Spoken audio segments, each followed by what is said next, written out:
Kulex, paano naman yung pagkakabit niyan? Kasi yung iba, nagtatanong, naka-knuckle bearing sila, may kalog pa rin.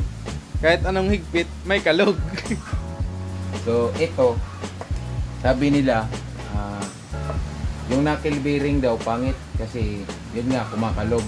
Pero sa totoo lang, hindi naman yan kumakalog. So, try natin ilagay.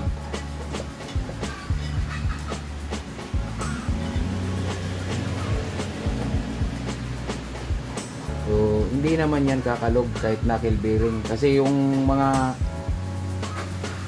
kinabitan natin ng knuckle bearing. Yung motor ko nga, ano na, bali, ano na yun,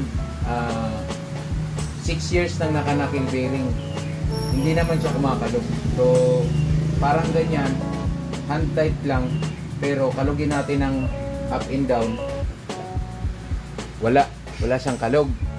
Pag side to side, wala siyang kalog. So, ibig sabihin, kahit knuckle bearing, hindi talaga yung kakalog. Magkakatalo lang yan sa diskarte ng magkakabit ng knuckle bearing. Diba? Kasi, yung iba-iba naman kasi ng diskarte, pero yung diskarte natin, pang siguraduhan to, na hindi talaga siya kakalog.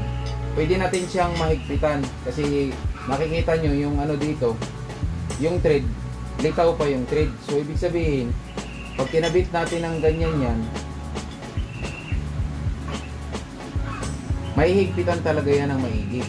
Mapipress talaga nito yung itong knuckle bearing. So, hindi siya kakalog. Ayan o. Walang kalog yan. So, yun lang. Sa mga gustong magpagawa, pwede silang pumunta dito sa shop.